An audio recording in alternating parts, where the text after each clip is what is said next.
Hi, I'm Adam Prescott and today's video is slightly different than you're probably used to seeing on my channel. So today I'm going to be doing some basic data analysis using various products within Amazon Web Services, primarily AWS Glue, Athena and Quicksight.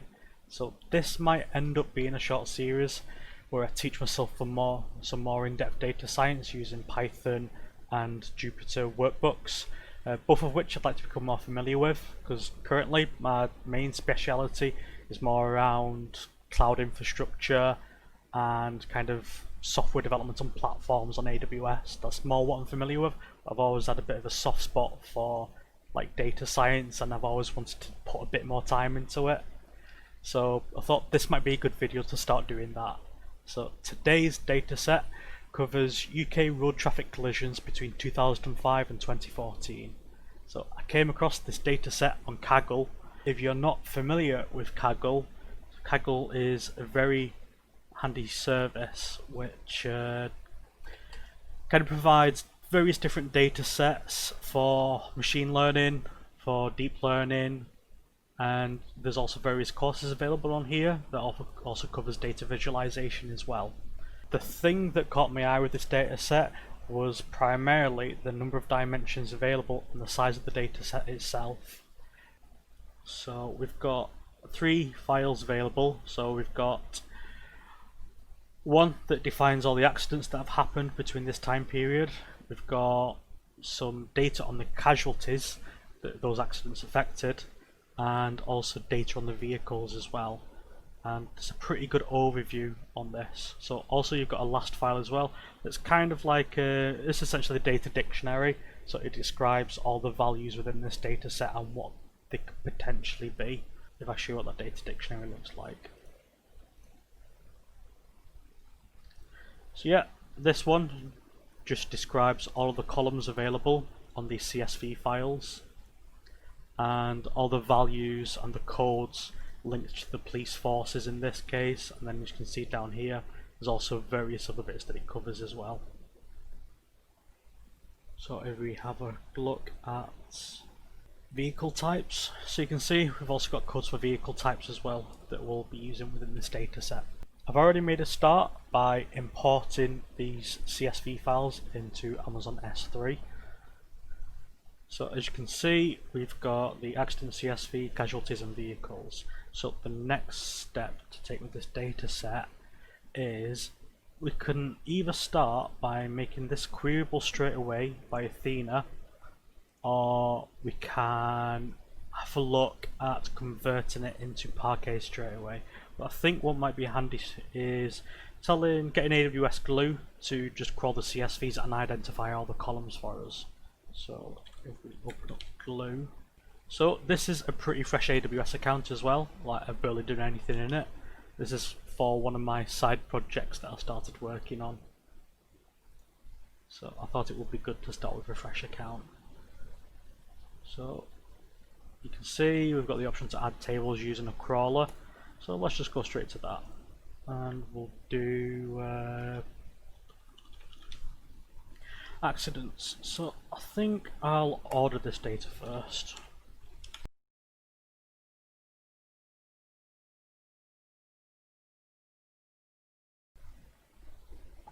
So those files are moved into their own folders now, so we can create a crawler for each type of file. So you can see we've got some other configurations here that we don't need to use. But really, I'm just going to take the approach that I just throw something together rather than actually make it secure within my account. So you can also encrypt your data sources as well, which might be handy. So crawler type, data stores. So choose data store S3, we'll specify the path. So we're going to do accidents. And we'll also add another.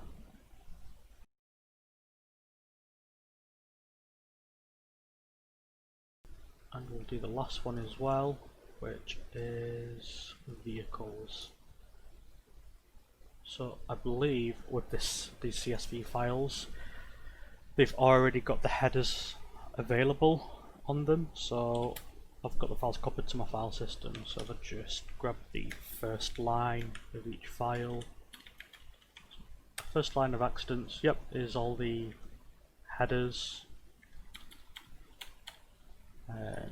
casualties, yep, same, and vehicles, same as well. Cool. So hopefully the crawler picks all that up and will create the table definition that Athena will be using to query these CSVs.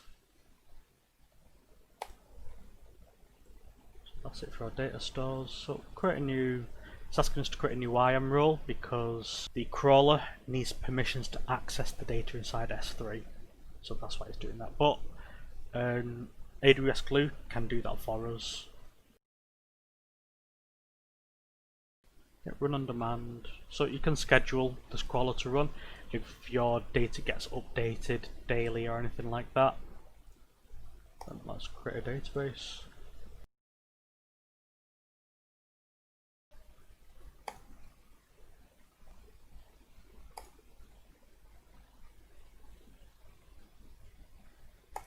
Hi, this is future Adam.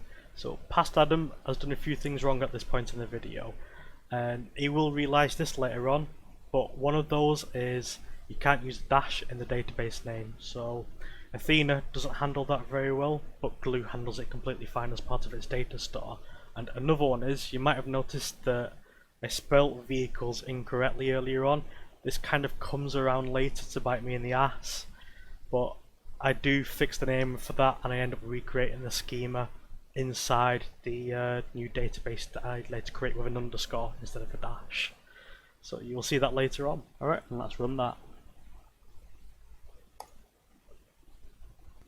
So again, the purpose of the crawler is to identify the data schema for files within a given folder. So if you've got CSV files, it will try and identify at least the column names or just the column indexes, and then you've got data that's queryable there. Or if you've got JSON inside a folder, it will also be able to identify all the keys and provide a schema for that as well. So it is very useful rather than doing your own data definition language, so doing your whole create statement as you normally would in a SQL database. This is very similar, that you can do a create statement yourself, but the crawler just works all of that out for you and just creates the tables. As you can see, this crawler has now completed, and you can see that the last runtime was just 1 minute, so it is very quick to get through that data. So what it's managed to do is it's identified 3 tables, and of course it's done that based on those 3 CSVs. So we'll go and look at those tables and see what it's identified. Alright, so we've got accidents, casualties and vehicles. So we'll go inside accidents. Right, awesome. So you can see we've got the column names, and we'll go back, and casualties and vehicles as well. And it looks like most of them match what we have in here as well.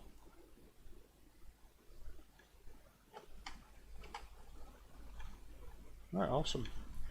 So if we go back to Athena and refresh this, you can see we've now got 3 tables that we can just start querying against, and these tables go directly to those CSV files. So if those CSV files get changed in any way, that will be reflected when you next query that data set. So if we do select all from accidents, and then let's just grab the first 100 rows.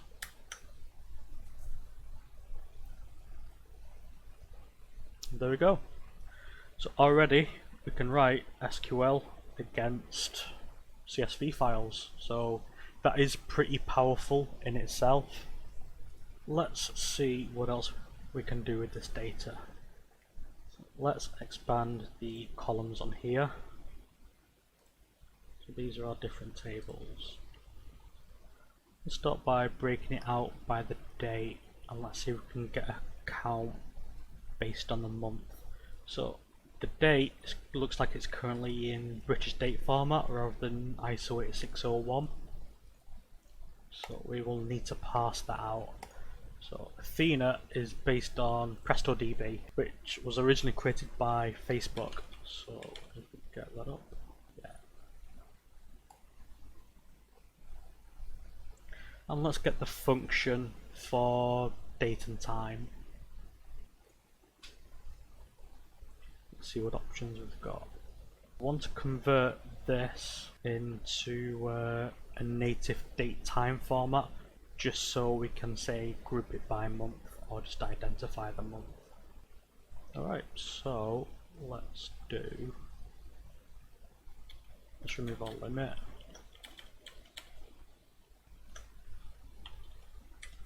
We're going to use date.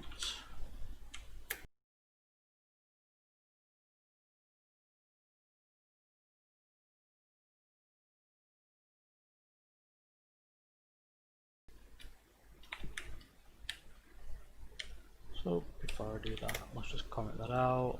Just make sure this is going to work properly.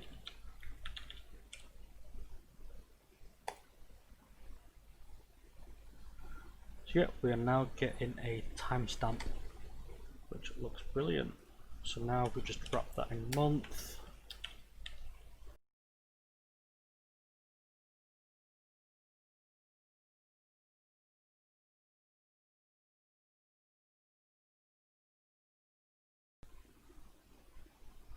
So now we have a count of accidents by month and year. So let's order that as well. So one thing to note with Athena, I don't believe it supports aliases.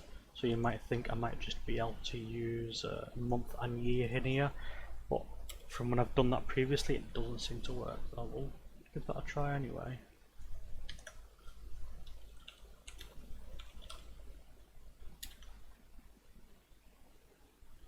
No, month cannot be resolved. Yeah, it's good to just confirm that.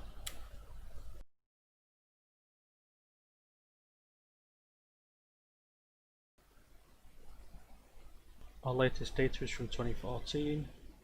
January 2014, there were 12,000 accidents. 10,000 in February. You can also compare that to the other months as well. So again, to reiterate, this is running against CSV files, so you can see how powerful this can potentially be. But one thing to note is, in order to get this data, Athena has just taken almost 4 seconds to scan through that whole CSV file.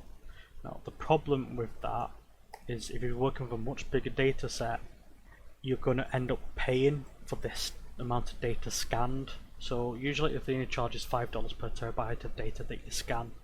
So in this case, this file is, how big is this file?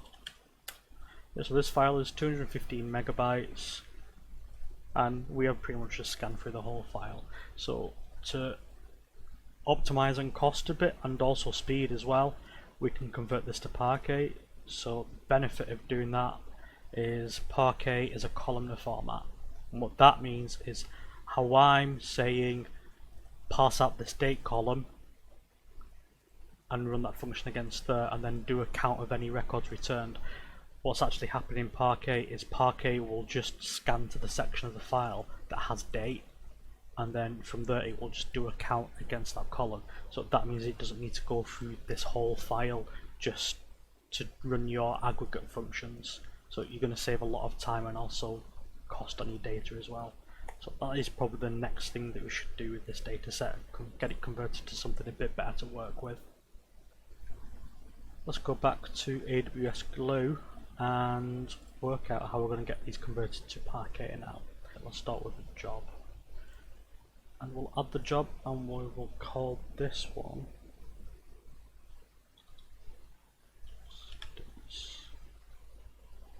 data.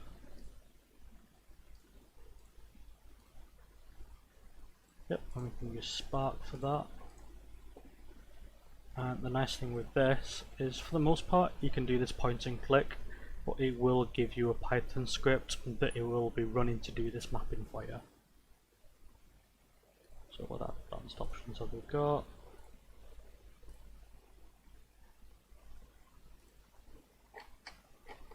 Alright, let's go to our next section. We can keep that standard for now. So let's choose accidents as our first data source. Yep, so change the schema of your source data and create a new target dataset. That's what we want to do. Create the tables in your data target. So we're going to go to S3. Want to start it as Parquet. And what we can do is, yep, let's create a new bucket for this. Actually, let's just do it within the road accidents bucket.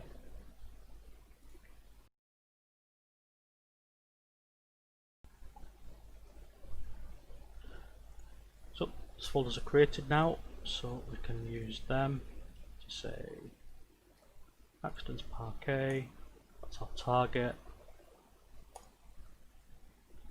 And here it's going to give us a column mapping, so this will map from our source format, from our source data type format to a target data type format. So if you spot anything that's incorrect here, now's your opportunity to change it, or even remove columns for data that you don't want to carry over.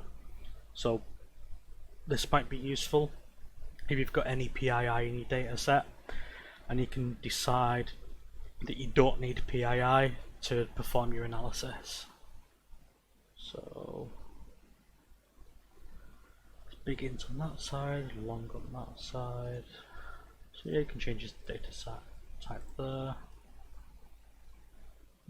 I think that looks alright, so let's save the job and see the script that it generates. So we've got a nice script editor here now. This is using Python and this is an Apache Spark script. And the way this script works is it starts by creating a Spark context, and the first thing it does is it connects to your data source and it starts creating a data frame from your data source, and then that data frame will go through a number of transformations in order to get to Parquet. So it's going to do things such as create the data frame from your source data, then it's going to do a column mapping. So you can see I've got this single line here that contains all the columns that we're mapping along with all the data types. Then that's going to build that up into a struct to prepare that for export. And then here we drop any null data, so any null fields from the data set. And the last thing we do here is we write the frame out in Parquet format that you can see here. So if you want to, you can add some additional tasks onto this as well, or add some additional transformations if you find out that it's not going to work. So what I can do now is run this job. Just double check the properties. Yep, that looks fine, although maximum capacity is set to 5, which might end up being pricey if I'm not careful. But let's run it anyway. So yeah, you'll get any log output at the bottom down here. So for your first run, it can take up to 10 minutes, but for subsequent runs it tends to be much quicker. But in the background, this is running on a managed Apache Spark cluster, and it has got to provision that infrastructure in the background in order to do your ETL task. Alright, looks like that job is completed now, but it might have failed. So I just need to work out why it failed. But luckily we've got quite a lot of information down here in the log. So the first thing to do is see if we've actually got any data in our S3 bucket. So you can see we go down to Accidents Parquet. We have actually got some Parquet files in there, which is a good start, but we have still got a temporary folder in there as well. So let's double check to see what happened in the logs. So I bet it is something, yep, I can see it now. So yeah, we're getting an Amazon S3 exception, access denied. So that might have something to do with the IAM role that I provided to the job. So as you remember in the previous step, I used the crawler IAM role that I created. So let's see why it could write stuff. I'm guessing it's not got the permission to delete it, so that's what we're about to find out. Let's have a look at this policy. So it's got read and write. Let's double check. Yeah, all it can do is get and put. So there's our issue, it can't delete.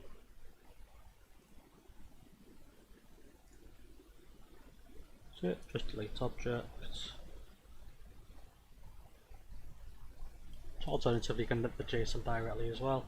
Yeah, just ticking that box, so that delete object. And save that. And that should propagate to that role now. So the next time we run Spark, it should be able to do its cleanup properly. So I would like to show this fully working. So what I'll do is I will just run it again and you'll see it working shortly through the magic of video editing. And through the magic of video editing, it is now complete.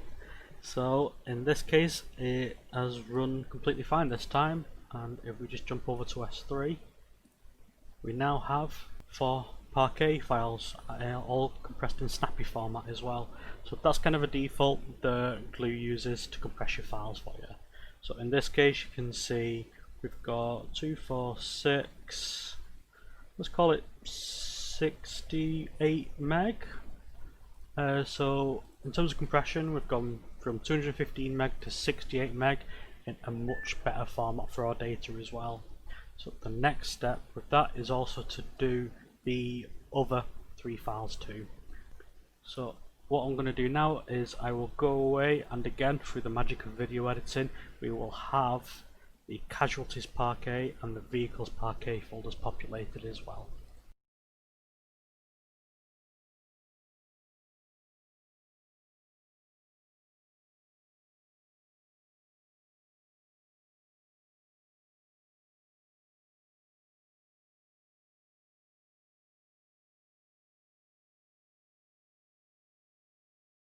So now we've got both the jobs running for the vehicles dataset to convert it to Parquet, and also the same for the Casualties dataset.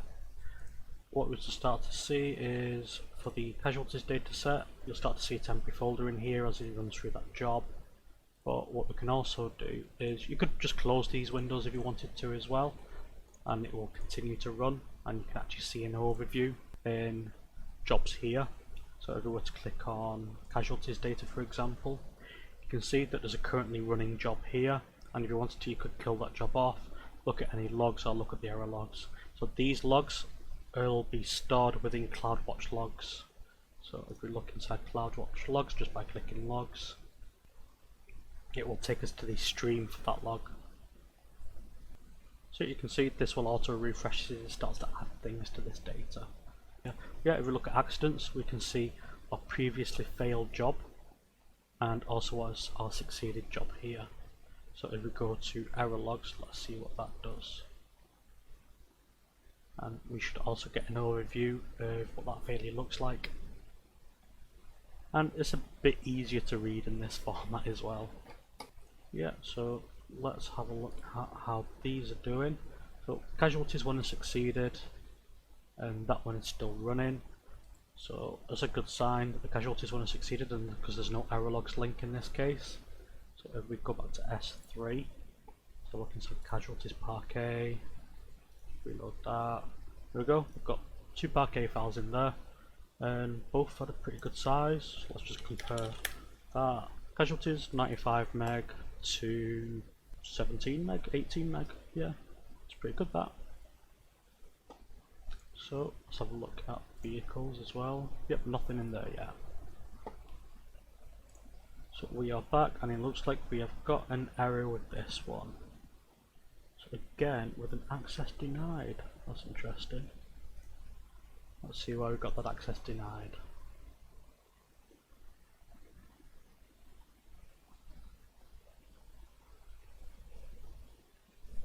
I believe I've just worked out what the issue was, and it is down to my original misspelling.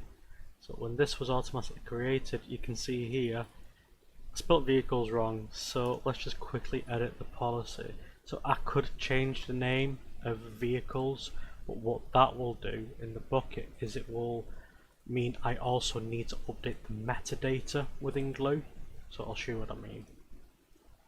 So the tables here, you can see this is spelled incorrectly, and so it's this. But if I was to change the path here, I would also, if I was to change that path in S3 with the correct name, I'd also have to change this path here, the reference. So let's just double check, which is not necessarily too hard of a task. Like as an example, I can show you what the DDL looks like for these tables. So if we do, so yeah, what I can do is I can show you what the DDL looks like. So show create table, and let's do that. Oh.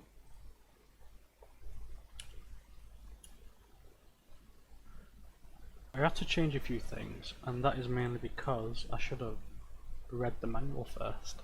So what I forgot about in Athena and also Glue is Athena is incompatible with dashes in the database name, but it can accept underscores.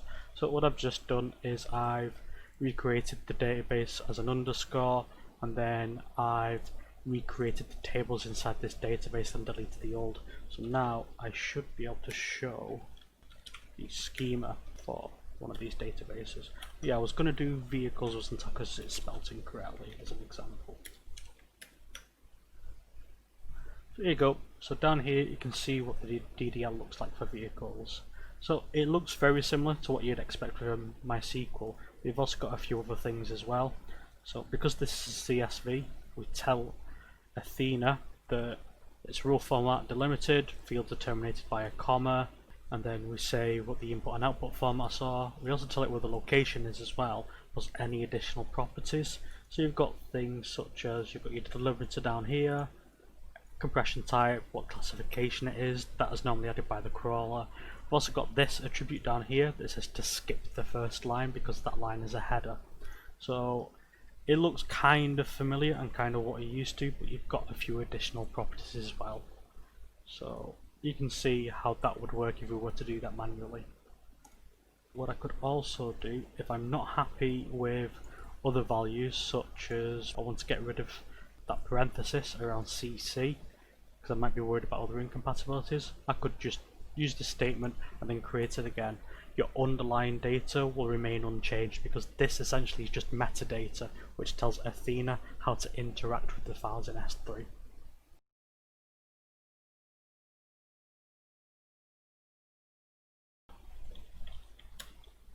Run that. So now we've got an Accidents v2 table. Go back to our original query, add v2 onto the end of that. There we go. Same query that we ran before, just against different metadata. So that is a very quick way to normalize any column names that you might have.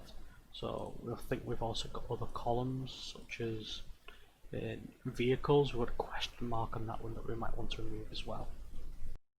A few moments later. Now those jobs are done. So if we have a look, we can see accidents data took 9 minutes to start up, but only took 1 minute to actually process all the accidents. Casualties took 8 minutes to start up, only took 2 minutes to process that. Vehicles data took 7 minutes to start up, but only took 2 minutes to process the data. So if we have a look inside S3, we've got some Parquet files for accidents, some for casualties, and some for vehicles as well. So the next step is to get these Parquet files into the data catalog for Glue. I can either put them inside our existing road accidents database where we've currently got our CSV metadata, but I think what I'll do for now is create a new database just for our Parquet files. So there are different ways we can get this Parquet metadata into the data catalog. We can either write some DDL to do it, or if I'm feeling extra lazy, I can also create another crawler just to work that out for me. I'm going to do that.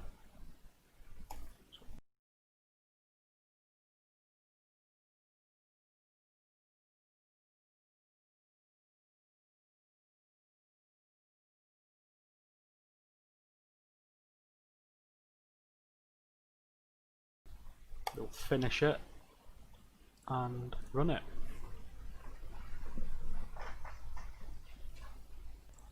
What we should hopefully get is 3 tables added. But you can also use these same crawlers to update existing table metadata as well. So if it just so happened you had additional columns were added to your source data set, the crawler will pick that up for you. And that is now 3 tables added. That is just stopping that. So now go over to databases, Parquet, so we've got the tables inside that. So now we've got Accidents Parquet, Casualties Parquet and Vehicles Parquet, which is absolutely awesome.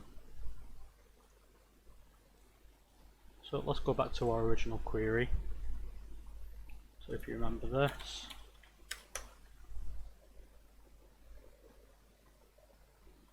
that took 3.38 seconds to run against the whole data set.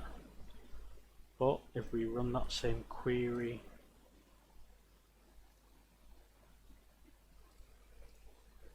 against this Accidents Parquet like this,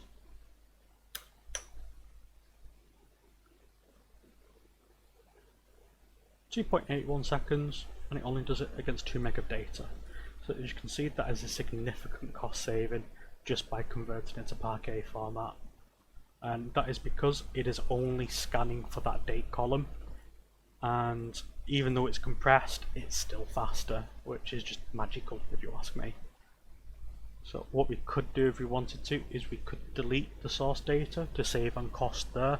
So if you were happy that your data had been transformed properly, then you could just delete that source data, and then you'd keep these Parquet files as your source of truth then going forward. So also to add, while you're using Athena, every time you run an Athena query, it will save that query history for you. So you can see, if you click on this history tab, you can see all the previous queries that were run. So you can click into one of these and actually see the past results of that, meaning that you don't need to rerun that query and cost yourself some extra money. So the nice thing about that is that works by storing these query results inside S3. So if we go to our query results, here you go, you can see all of the CSVs that were generated off the back of that. So it does store your query results as CSV, which makes it very easy to just load those results into another data target. Let's try and get Quicksight running against it, see what we can find. Oh yeah, let's just sign up for Quicksight, because this is the first time this AWS account has used it. Let's do this in Ireland, since that's where my data is. I'm just going to get this filled out and then I will be back. I've just created my Quicksight account and it's going to go through the whole setup process and the whole demo process for me. So it does come with some sample stuff, but I'm not going to click through that, because what it will do is it will load data into the Spice engine, and I'm not 100% sure how Spice works on Quicksight, but I believe it's a way to kind of cache data for visualization. But what I'm going to do is I'm going to manage my data, and I'm going to create a new data set and then just connect Athena up to it.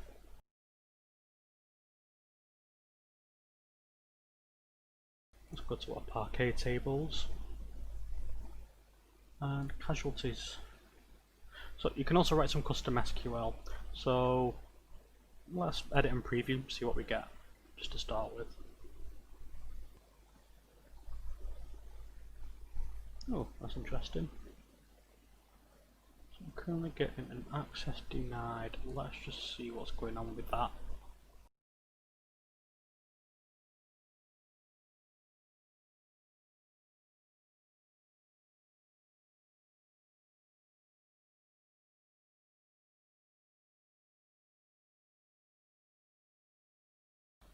So yeah, before I continue with this, you can also upload CSVs to this directly as well if you want to, but you can't really run SQL against it. That'll just be for data visualization.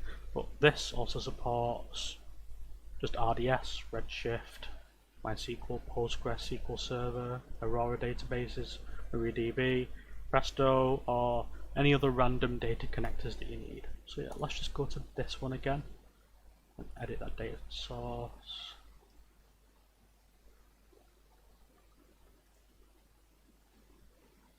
That one. It is edit preview data. It's now retrieving data, which is a good start. So what we can do is save that. So yeah, Casualties Parquet there.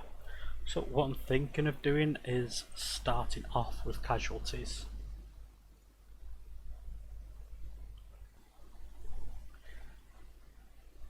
So let's start off with age band of casualty.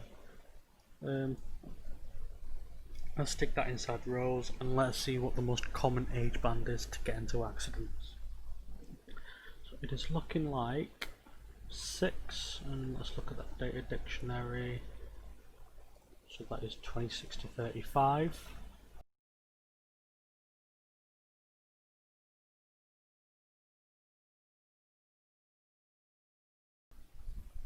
It's not exactly descriptive this, so I think I'm going to create a view for it where I can fill this in based on the this schema. So I'm going to start by doing that inside Athena, and then we can add that as a new data set.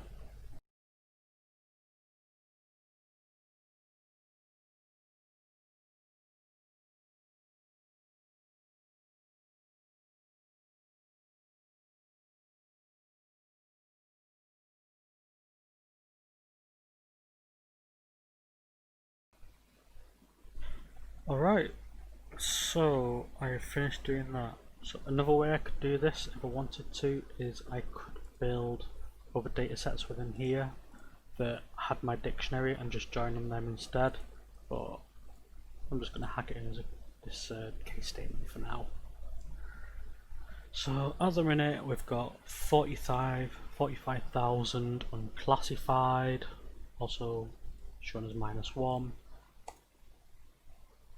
and 45,000, 72,000 over 75, flipping it. Oh, that's divided by 1 descending.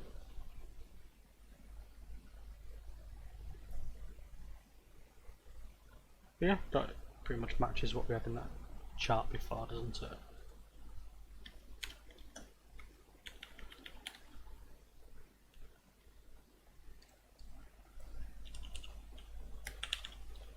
So we should be able to do that. And that will just depend age band on the end for us as an identifier. And for anything else, we can just cross-reference that. So let's do that. Create that as a view.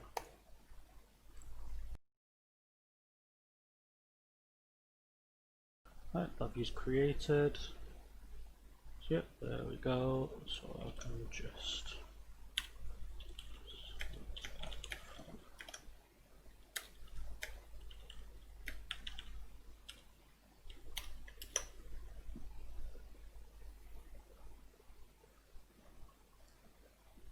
there we go. Alright, cool. So let's just update this data set.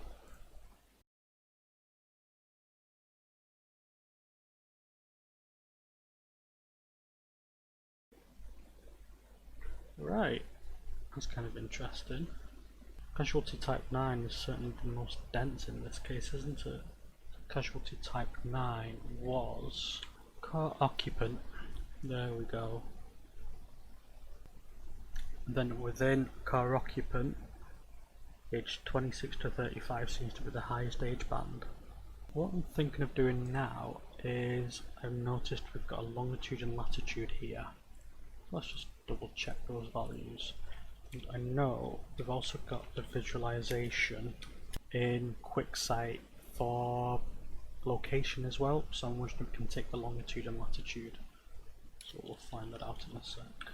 Just let's double check what type of longitude and latitude it is. Alright, no, that looks valid. Let's create a new data set inside here again.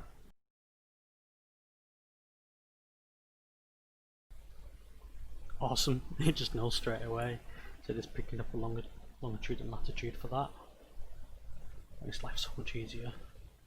So we will save that and work it into our existing visualization. So I'm just going to add a new tab for this. Got Accidents Parquet there. Right, so now when it does that. So first you need to set your data source to that. And we will select that and that and that.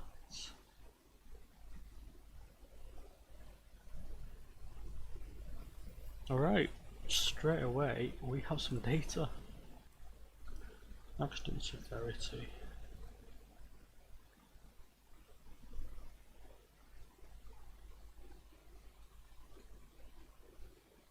Let's go to Manchester.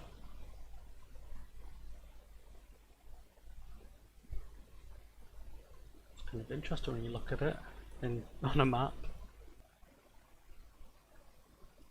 There's no denying there's some definite hotspots.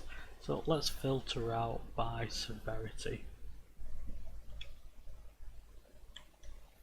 Let's work out where the most dangerous roads are.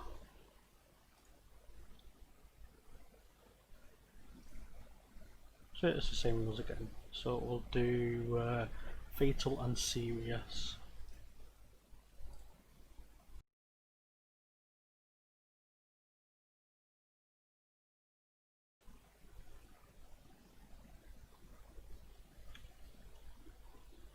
So that is now fatal and serious.